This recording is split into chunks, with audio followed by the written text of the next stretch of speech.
Samahan niyo kong mag-breakfast at chumika kay tita.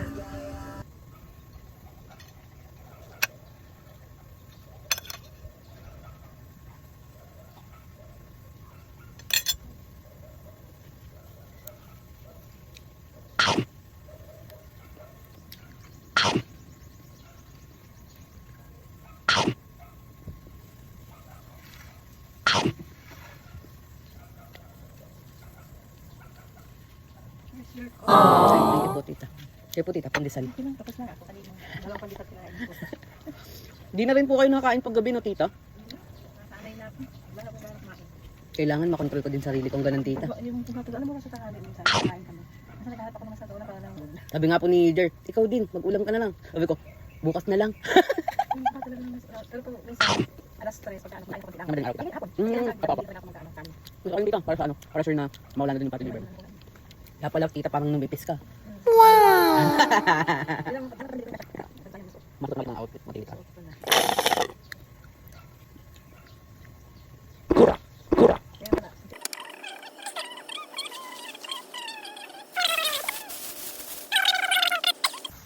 Kailan yun, nung madaling araw ba, yung Sabado, nagsumba ako dyan mag-isa. Oy, tita! Tulog pa sila.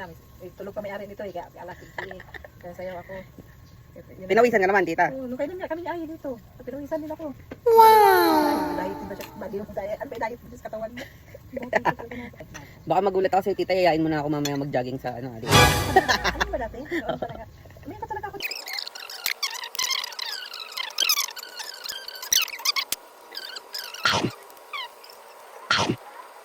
Kaya pala ang naging ano mo na lang, tita, Zumba. Gawin na lang. Yun na lang. Dito na lang sa bahay.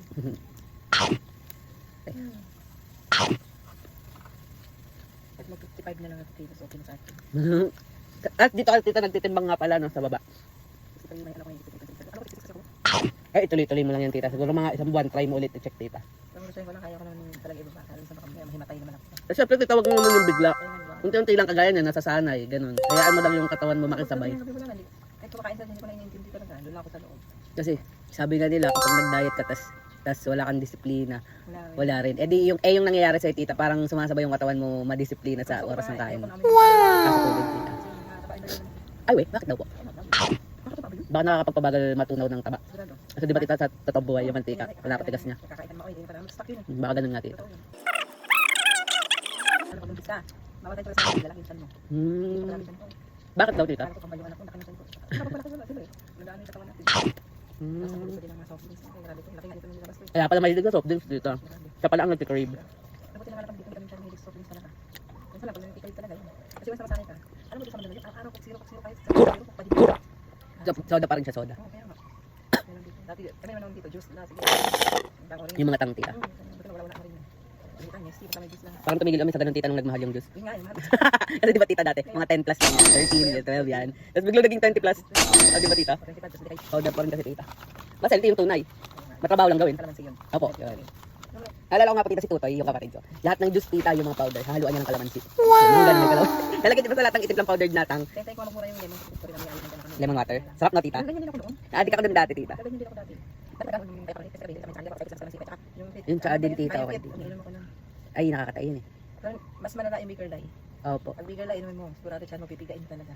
Para hindi masira, tita, yung ano mo, yung chan mo. Okay lang din na pag nagtsaa, yung Lipton na lang.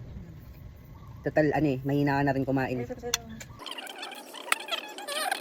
ano, Nagbigay din ako, tita eh. yung bigger lie kasi sa Yun yung alarm clock ko, tita, sa madaling araw. Oo, tita. isang tinis pa na lang mahal lang. Ay, hindi ko pala bigay lang. Mga ano yung tita, laxative na yun, pampatay talaga siya. Minsan nga, tita, iniisip ko, isa rin sa nakasira ng ano eh, ng digestive system. Kasi, tas biglang taba. Kasi tinigil. Diba, tinigil mo ako. Pero ako tumaba ko at ano kasi ako kain ng kain. Kasi nga, yung ano nga, na-stress ko nung Opo, opo. Kaya makakabati. Opo. Alagay dito. Nagdala ako sa kain. Para tayo, tita. Kain, yung wala lumulubo ko na. Mas okay na yung nakain, tita, kaysa hindi kumakain. Siguro sa susunod na balik ko dito, tita, mas pumayat ka.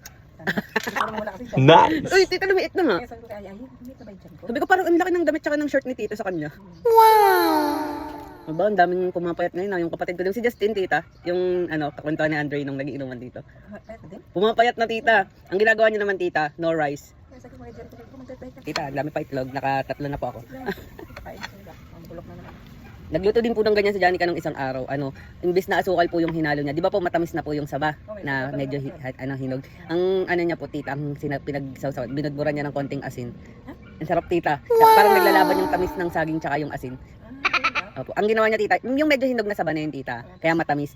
Medyo may tostang konti para masarap. Tapos po, nung nilagay niya na sa plato, binudburan niya po ng konting asin. So, yung asukal, nakahalo na muna dun sa saging.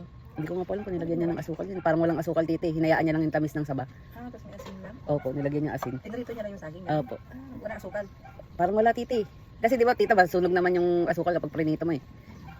Sabi ko, bagay pala yung asin sa sa saba pag nilagay mo, naglalaban yung tamis ng. Pero sana yung tita, yung hinog na nasa ba. Kaya mama, pag ko kami, maglalaba ako ng uniform ko. Ay, gusto ko gamitin yung mini dryer. Ay, pangit. Ano lang siguro yung tita, pang kontian lang no? Isa, dalawa, tatlong damit. Sinala ko nga nakapon yung uniform ni Jen. Opo, kamusta tita? Medyas. Okay naman siya. Pwede na nung ikot ko. Opo. Kasi pag sa ikot mo, tanggalin dumi. Opo. Iilan ko ulit. Nag-automatic na siya eh. So ganun ako nagsimula tita maglaba. Nung grade 1 ako pinaglaba ako ng lola ko ng panty. Oh no! Dahil lumipat ako sa bahay ng tita ko tita. Pinaglaba kasi ako. Siyempre bata pa ako ng tita. Pwede pa hugas-hugas lang mga plato. Siguro, no? Paglabag lang. Panty lang naman tita, panty ko. Bagay. Para masanay. Pag nung tumanda ako, medyo nagsisi ako, sabi ko, Lord, at pala binandingan ko na lola ko, sa mapa ng loob ko, pinaglaba akong panty. Hindi ko yun makalimutan tita eh. Diba tita, may ibang apartment na walang sampayan? Nakakainis yung ganun. Ito okay lang pa sa may dryer. Papayan talaga kami. Yung inupahan ko dati tita dun sa may ganun eh. Bawal magsampay sa labas at ka sa tapat. Oh, kanina nga ganda. Ito pa malupit tita. May sila laundry shop. Kaya pala. Kaya pala. May laundry shop sila kaya no choice. Kaya gusto siguro nila.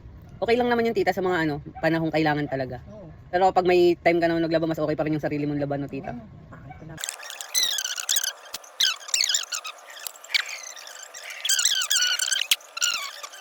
Ganun din naman ako tita. Iniipon ko muna yung mga puti. Tapos gusto ko kasi yung puti tita ni kusot. Makusok talaga yan. Kasi kapag sinasama ko tita sa sa washing, parang andumi pa din. Ganun. Ayun tita dito yung napansin ko nun eh. Sabi ko ano ba yan? Dat kinusot ko na lang to eh. Yun nga lang tita, ang bagal ko magkusot. Ay, gano'n? Opo. Chill na chill lang maglaba. Oh, pandesal at itlog. Gusto mo kape? Muna ka doon. Kasi sa akin yung tinimpla ko na eh. Sorry. Napunta na sa akin yung kape, Jo. At dito na nga ako natapos magagahan. Until our next breakfast!